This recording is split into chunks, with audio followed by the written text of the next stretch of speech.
నమస్తే. ప్రస్తుతం మనతో పాటు ప్రముఖ ఆధ్యాత్మికవేత్త, ఆస్ట్రాలజర్, ప్రొఫెసర్ ముల్లపూడి సత్యనారాయణమూర్తి గారు ఉన్నారు. గురుగారితో మాట్లాడేద్దాం. నమస్కారం గురు. నమస్కారం గురుగారు. మణికంఠ గారు.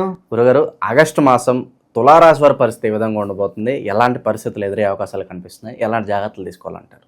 తులారాశి వారికి బ్రహ్మాండంగా మంచిగా అయిపోతుంది. ఎందుకంటే గురుడు మిథున రాశిలోకి వచ్చాడు.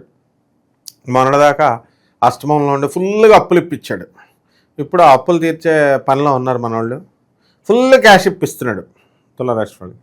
లాభంలో రవి, కుజుడు, ఆ తర్వాత ఈ యొక్క కేతువు, అరే పిశాచి యోగాల్లో ఉన్నవాళ్ళు కూడా హెల్ప్ చేస్తున్నారు. అంటే వీళ్ళకి ఏంటంటే వీళ్ళ తల్లిదండ్రులు కానీ వాళ్ళ తరపు బంధువులు కానీ దూరంగా ఉన్నటువంటి వాళ్ళు ఉంటారు కదా, వాళ్ళందరూ చనిపోయినటువంటి వాళ్ళందరి పేర్ల మీద వీళ్ళకి ఆస్తులు రాసి వచ్చేస్తాయి, చాలామందికి వచ్చేస్తాయి.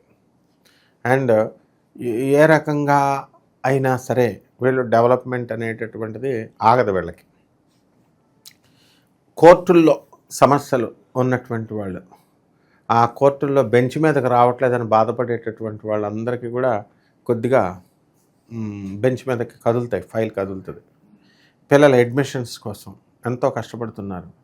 ఆ అడ్మిషన్స్కి ఒక క్లారిటీ వచ్చేస్తుంది, ఈ గ్రూపా ఆ గ్రూపా అని ఇట్లా అనమాట. సో ఆ విధంగా వృత్తి, వ్యాపార, ఉద్యోగ విషయాల్లో తులారాశి వారికి బాగుంది. ఉద్యోగాల్లో లీవ్స్ కూడా బాగా పెరుగుతాయి, ట్రాన్స్ఫర్లు వస్తాయి. తర్వాత వీళ్ళకి ఇవ్వాల్సినటువంటి ఇంక్రిమెంట్లు, జీతాలు ఇవన్నీ కూడా వచ్చేయడం అనేటటువంటివి జరుగుతాయి.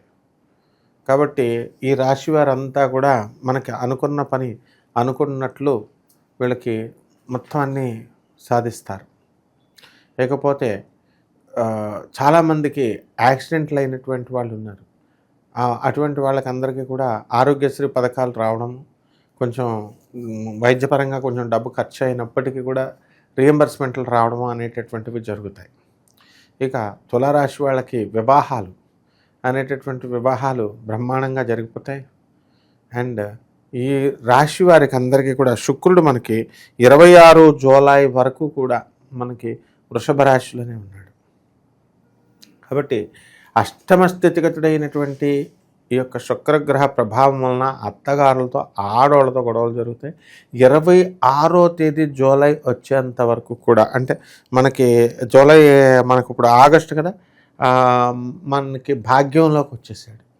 అప్పుడు రకరకాల పడినటువంటి కక్షలు అవన్నీ కూడా ఎంతైతే ఉన్నాయో అవన్నీ కూడా ఆ కక్షలంతా కూడా తీరిపోయి మనకి బ్రహ్మాండంగా ఆగస్టు 19 వరకు వీళ్ళకి బాగుంది. ఆ తర్వాత ఆగస్టు 20 నుంచి ఇంకా 10 రోజులు రాజ్యస్థితిగతుడయ్యాడు, బ్రహ్మాండంగా ఉంటుంది.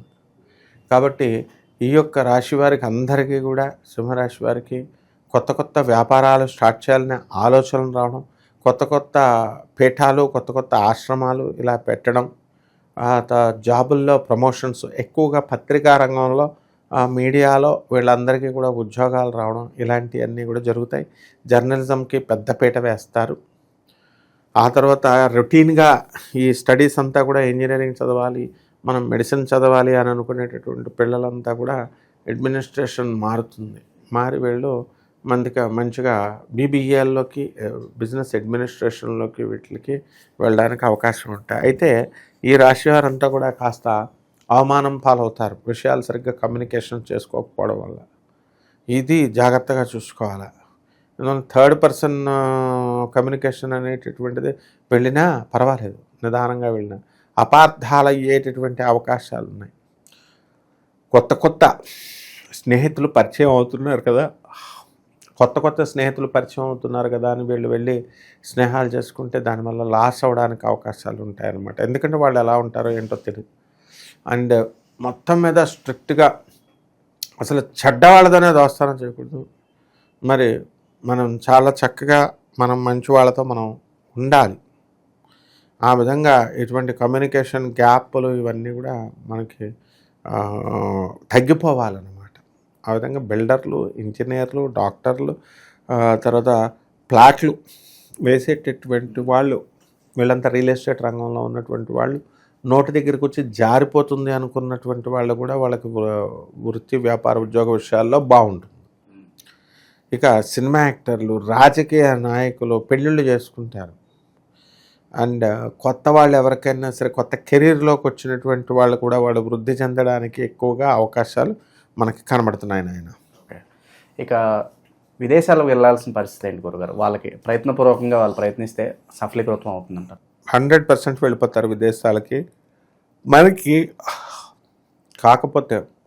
కాకపోతే మనకి రాహువు మరి కుంభరాశిలో ఉండడం వల్ల మనకేమవుతుందంటే సంతానం నుంచి కొంచెం ఇబ్బందులు, అలాగే ఈ విదేశాలకు వెళ్ళేటటువంటి ప్రయత్నాలు కొంతలో మనకి ఇబ్బంది పెట్టినా వాళ్ళు మొండు వదలకుండా మనం ముందుకు వెళ్ళాలి. 6వ ఇంట్లో ఉన్నటువంటి శనిగ్రహం లాంగిట్యూటీ ఆఫ్ లైఫ్ మీకు మంచి హ్యాబిట్ని, మంచి యోగాన్ని కూడా వీళ్ళకి కల్పించడానికి అవకాశాలు ఉన్నాయన్నమాట.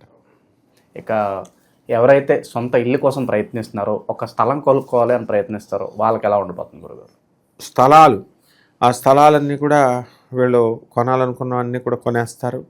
అండ్ స్థలాలు, ఇళ్ళు అన్నీ కొంటారు. అండ్ మగపిల్ల సంతానం కూడా వీళ్ళకి కలగడానికి అవకాశాలు ఉన్నాయి ఎక్కువగా. సంతానం లేనటువంటి వాళ్ళకి సంతానాలు కలుగుతాయి. వివాహాలు కానటువంటి వాళ్ళకి వివాహాలు అవుతాయి. ఆ విధంగా ఏ రంగంలో ఎవరిని ముట్టుకున్నా, ఏం చూసుకున్నా కూడా సక్సెస్ అయిపోతారు తులారాశి వాళ్ళు. ఓకే.